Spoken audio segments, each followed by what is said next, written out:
Kabbalah is a collection of Jewish magical texts which were given to mankind via psychic communion with a fallen angel called Raziel. Raziel is one of a pantheon of so-called fallen angels who serve the light-bringer Lucifer. The Kabbalah describes the many angels and demons who inhabit the spiritual realm.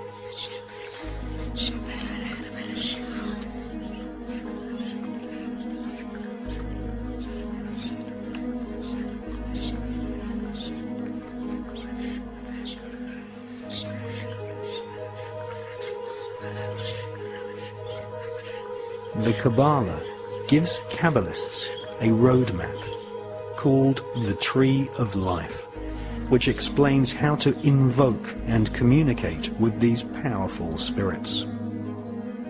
The magical information in the Kabbalah originates from Babylon and ancient Egypt at the time of the pharaohs, but did not reach Europe in printed form until the 11th and 12th centuries.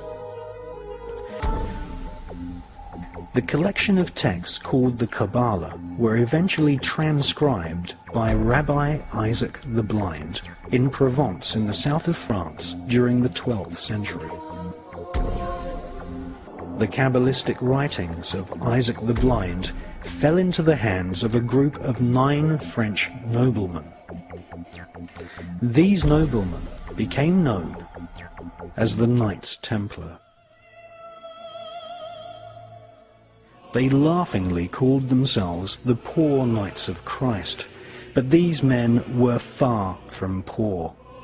They deliberately styled themselves as monks so that they could go about their Luciferian Kabbalistic studies and conduct business without being taxed nor arouse suspicion from the Vatican.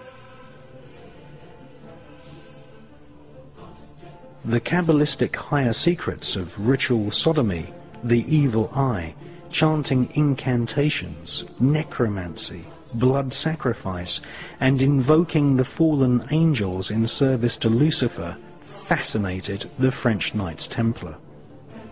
They realized that the Kabbalah originated in Palestine, and once they had realized that the Kabbalah was the key to untold spiritual magical power, they cunningly planned a bloody crusade to Palestine in order to search for more Kabbalistic and magical artifacts.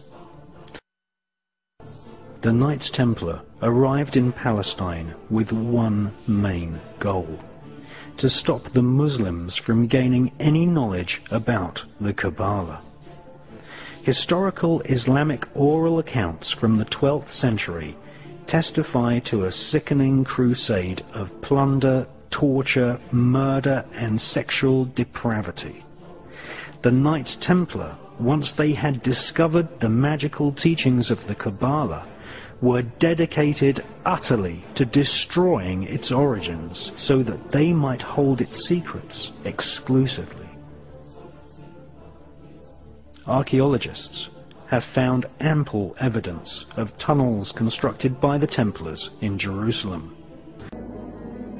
After 200 years of Kabbalistic magic and bloodthirsty crusades, wantonly murdering children, women, and engaging in ritualized sodomy, the French Knights Templar were rounded up, tortured, and executed.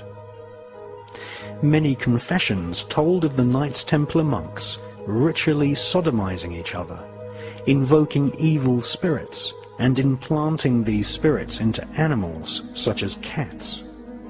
Various black magic artifacts were confiscated from castles owned by the Knights Templar, including silver caskets containing desiccated heads and skulls.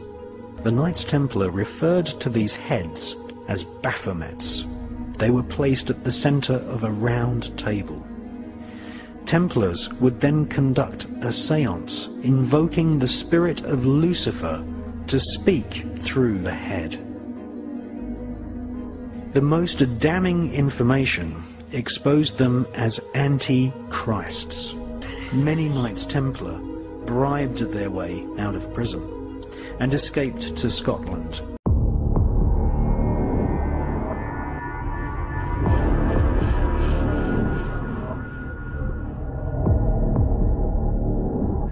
In 1314, the Templars, allied with Robert the Bruce and his army, took to the fields of Bannockburn in the long-awaited showdown with the English.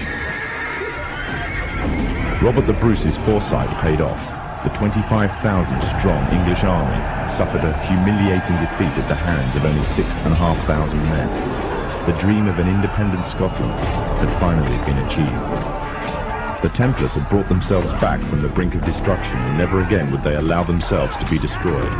This time, they would control the country by controlling its kings, and in order to preserve their secret order, the Templars would have to die, or more precisely, the name would have to die.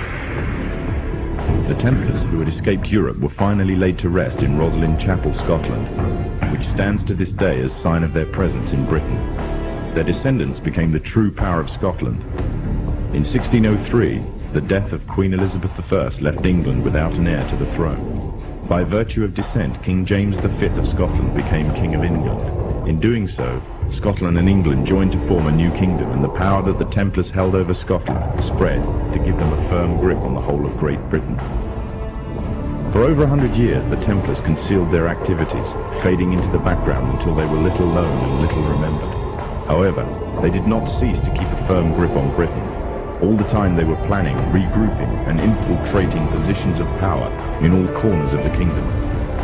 In 1717, the Templars made their reappearance in Europe.